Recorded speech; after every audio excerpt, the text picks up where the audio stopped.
सोचिए, दुनिया की पूरी एनर्जी सप्लाई अगर एक बहुत ही पतले से समुद्री रास्ते पर टिकी हो तो क्या होगा। और जब उसी रास्ते पर कोई बड़ा संकट आ जाए तो पूरी दुनिया की अर्थव्यवस्था हिल जाती है। तो आज हम इसी स्ट्रेट ऑफ हॉर्मुज के संकट को समझने की कोशिश करेंगे। ये एक बहुत ही सीधी और गंभीर चेतावनी थी। एक ऐसा संदेश जो दुनिया की सबसे जरूरी एनर्जी आर्टरी यानी स्ट्रेट ऑफ हॉर्मुज के पास से गुजर रहे जहाज़ों को मिला था। और इस चेतावनी का नतीजा ये हुआ कि जैसे ही अमेरिका और ईरान के बीच सीज़फायर टूटा, ईरान ने इस रास्ते की लगभग नाकाबंदी कर दी। इससे दुनिया भर में जहाज़ों की आवाजाही एक तरह से ठप हो गई है। लेकिन सवाल ये है कि आखिर ये मामला इतना ज़रूरी क्यों है।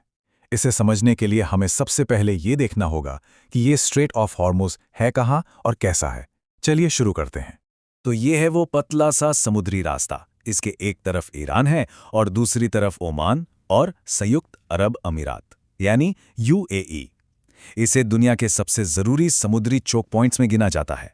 अब चोक पॉइंट इसलिए क्योंकि अपनी सबसे संकरी जगह पर यह सिर्फ 33 किलोमीटर चौड़ा है, मतलब इतना कम कि सारे जहाज़ों को ईरान और ओमान की समुद्री सीमा के अंदर बने बेहद सख्त शिपिंग लेन से ही गुजरना पड़ता है। और इसकी यही लोकेशन इसे ग्लोबल एनर्जी सप्लाई की वो नस बनाती है जिसका सच में कोई दूसरा विकल्प है ही नहीं। अब जरा आंकड़ों पर नजर डालिए, ये सच में चौंकाने वाले हैं। पूरी दुनिया में समंदर के रास्ते जितना भी तेल ट्रेड होता है, उसका करीब 20 से 30% सिर्फ और सिर्फ इसी एक पतले से रास्ते से होकर गुजरता है। ये कितना होता है? औसतन हर रोज 21 मिलियन बैरल तेल। जी हाँ, हर रोज। और अगर अंदाज़ा लगाना हो तो ये इतना तेल है कि इससे हर दिन 1300 से ज़्यादा ओलंपिक साइज के स्विमिंग पूल भरे जा सकते हैं। और ये सिर्फ तेल की बात नहीं है, दुनिया की करीब 20% लिक्विफाइड नेचुरल गैस यानी एलएनजी भी यहीं से गुजरती है। तो सीज़फायर टूटने के बाद अब ईरान इस इतने ज़रूरी रास्ते को आखिर कंट्रोल कैसे कर रहा है? हालात ये हैं कि यहाँ से गुजरने वाले जहाज़ों की संख्या में 90% से भी ज़्यादा की गिरावट आई है। क्यों?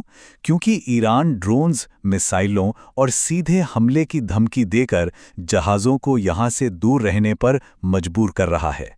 लेकिन अगर किसी जहाज़ को गुजरना ही हो तो उसके लिए ईरान ने एक ऐसा सिस्टम बनाया है जैसा पहले कभी नहीं देखा गया। सोचिए, खुले समंदर में एक तरह का डिजिटल टोल बूथ। जहाज़ों को पहले अपने सामान की पूरी जानकारी ईमेल करनी होती है, फिर उन्हें हर बैरल तेल पर $1 का टोल भरने को कहा जाता है, वो भी क्रिप्टो करेंसी में, जिसे ट्रेस करना लगभग नामुमकिन है। पेमेंट के बाद ही उन्हें एक बार गुजरने की इजाज़त मिलती है। एनालिस्ट्स इसे टोल नहीं बल्कि एक तरह की जबरन वसूली या हफ्ता कह रहे हैं ताकि जहाज़ सुरक्षित निकल सकें। अब जाहिर है, इस ब्लॉकेट का असर सिर्फ उस इलाके तक सीमित नहीं है, बल्कि हज़ारों मील दूर तक महसूस किया जा रहा है। एशिया से लेकर अफ्रीका और यूरोप तक कई देश इस अचानक आए एनर्जी शॉक से जूझ रहे हैं। कहीं फ्यूल की राशनिंग हो रही है तो कहीं बिजली में कटौती करनी पड़ रही है। और इसने भारत जैसे देशों को एक बहुत ही मुश्किल भू राजनीतिक हालात में डाल दिया है, क्योंकि हम अपना 85 to 90% कच्चा तेल बाहर से ही मंगाते हैं। अब इस टेबल को देखिए। सऊदी अरब और यूएई में कुछ पाइपलाइंस जरूर हैं, लेकिन वो इस भारी ट्रैफिक का बहुत छोटा सा हिस्सा ही संभाल सकती हैं। मतलब साफ है, इस स्ट्रेट का कोई असल विकल्प मौजूद नहीं है।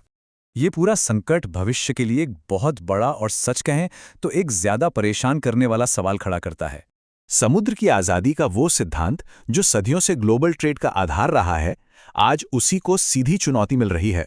सोचकर देखिए, अगर एक देश एक जरूरी रास्ते को बंद करके गुजरने वालों से वसूली कर सकता है, तो फिर दूसरे चोक पॉइंट्स जैसे स्वेज कैनाल या स्ट्रेट ऑफ मलक्का का क्या होगा?